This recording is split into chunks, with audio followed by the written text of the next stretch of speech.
If you had an uncle worth over $500 million and he said, hey, let's grab a cup of coffee and for 30 minutes, I'm going to teach you about money. Would you get that cup of coffee? Do you think it'd be worth your time? If you do, then I promise this will be worth your time because I'm going to review a video from Ed Mylett. While he isn't my uncle and his net worth isn't public, he's openly admitted he's worth hundreds of millions of dollars, and some estimate he's crossed $1 billion. And he recently released a video where he spends 30 minutes going through his thoughts on money that anyone can learn from.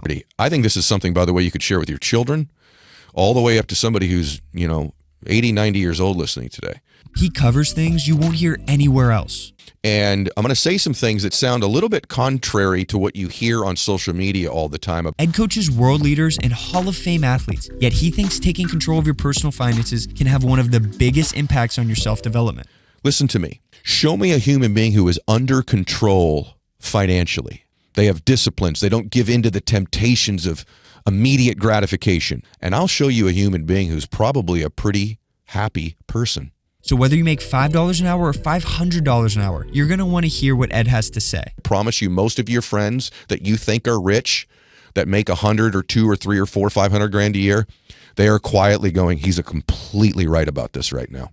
But what if I told you that if you have little to no savings, it's not your fault? That's right, it's not your fault because you've been programmed to think about money the wrong way. So rather than just hitting play on this video from Ed, I'm going to reorder it into 3 parts. And in those 3 parts, I'm going to use Ed's advice to break down how you can reprogram your mind to achieve a multi-million-dollar net worth. Let's dive in.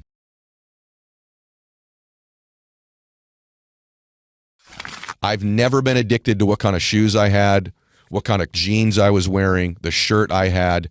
I was much more addicted to accumulating wealth. I got off, if you will, on showing somebody my mutual fund or my bank account statement much more than I did on what kind of car I drove. And I've always been that way.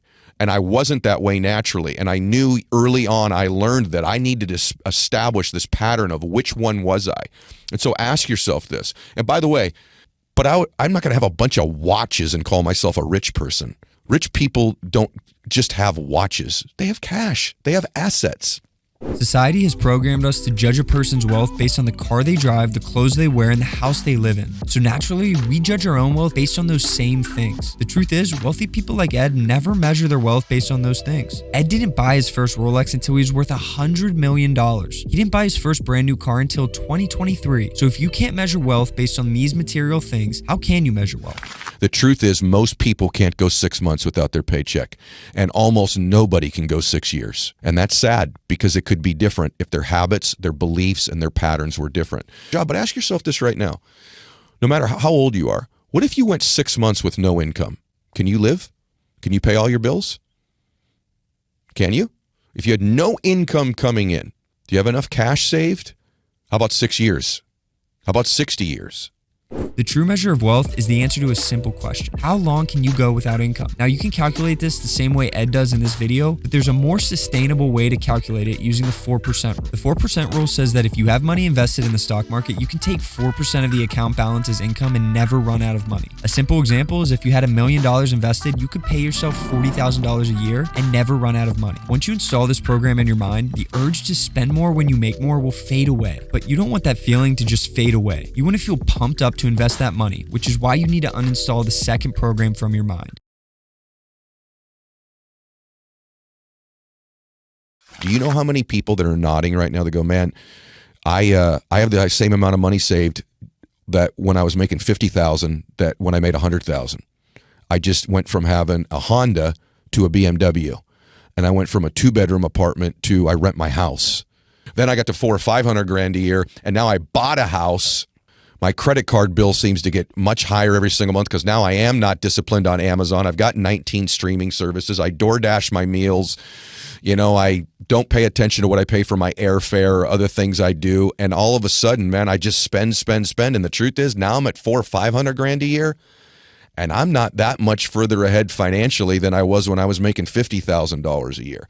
And then what ends up happening is you go, it's not worth it to keep getting more and more income. And that's when people stall out. Why do they stall out? Because the truth is their financial life didn't change very much. I promise you that I'm right now, and I promise you most of your friends that you think are rich, that make 100 or 2 or 3 or 4 or 500 grand a year, they are quietly going, he's completely right about this right now. He's 100% right. Now, this sounds like nonsense for a lot of people. Having a reliable car and a decent place to live brings a lot of happiness. But after you have the basics, continuing to upgrade past that loses its excitement. This is going to sound dark, but there was a study done showing amputees become extremely sad for about 6 months after losing a limb. But after that, they return to about the same level of happiness they felt before they lost their limb. And buying luxury things is the same. Yes, you're going to be pumped up for about 6 months after you buy your dream car or your dream home. But after that, you just return to the same level of happiness you were before you bought it. And so people continue to chase this feeling like a dog chasing its tail. And after a while, like Ed says, you realize it doesn't make you happier and it actually becomes demotivating to make more money. So instead of being miserable, how can you become happy and motivated to make money? You want to have more confidence when you walk in a room? Have some money saved.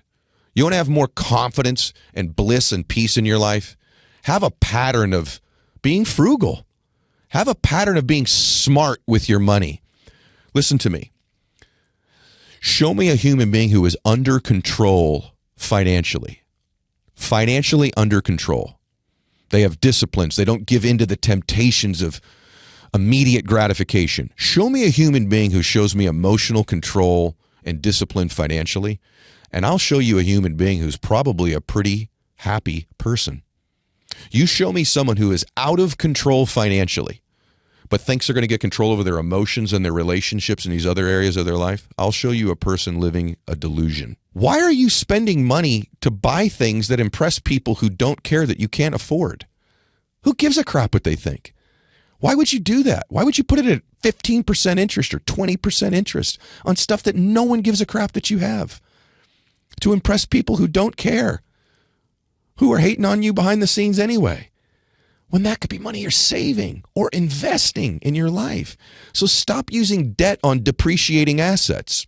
Saving money and having financial discipline is what leads to true happiness. Ed has multiple beachfront properties, high-end sports cars, a jet, and even his own island. You think all those things would make him the happiest person on earth, but he's telling us that the way to true happiness is to have financial discipline. If you think he's wrong, look at all the professional athletes who become depressed after they retire. What happened when they retired was they lost the meaningful goal of winning a championship and competing at the highest level. When you work towards having financial security, you're working towards a meaningful goal. That should be your championship. And when you wake up every day and work towards that, you feel pumped up. But you have to first uninstall Program 3 if you want to learn how to have financial discipline.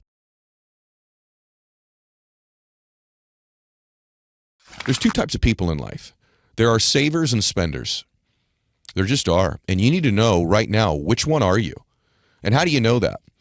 You know that based on the amount of percentage of the money you make that you save. And I want to say something to you. If you can't save money when you're broke, when you're making very little, you will not save money when you're making more. That's a fallacy. People say, well, once I make more money, then I'll save.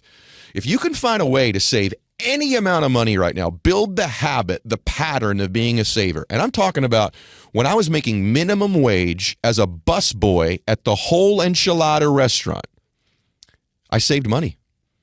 Now, I saved $18 a month into a forced savings program when I worked at the Whole Enchilada. But what happened was created a behavioral pattern in me when I was poor and broke that I'm a saver.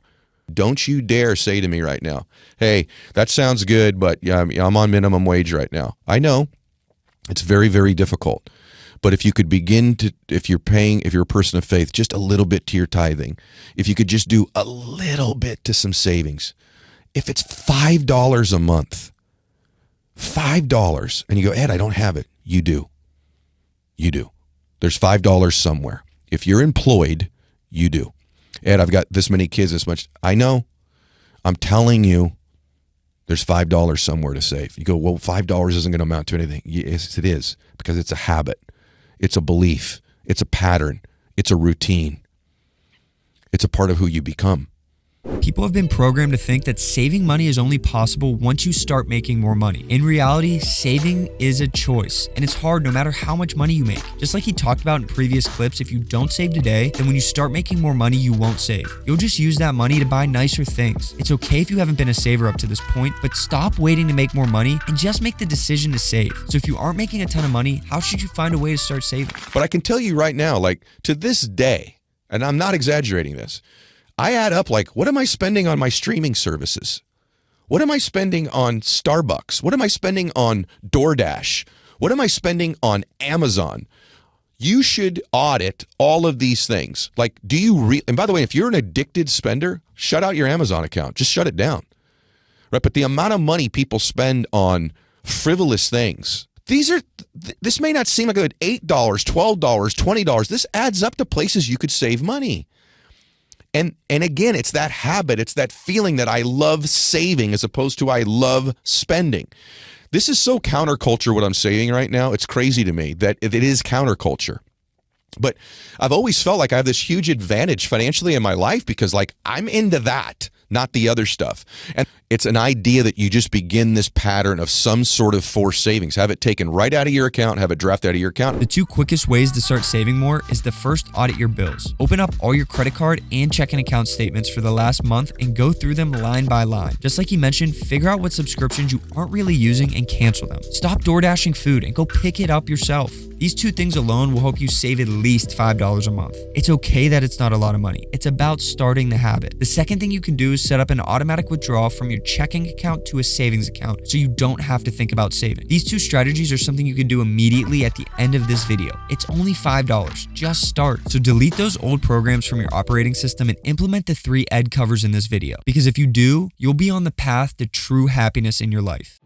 But there's actually something else I haven't talked about. Most people might be able to save for 1 month or 2, but then shortly after they fall back into their old habit of spending again, and I don't think enough emphasis is put on this. There are 2 things that, if you do them, will make saving much easier. So to learn about the 2 things that will potentially help you become a millionaire sooner, watch this video next, because it's something no one else is talking about.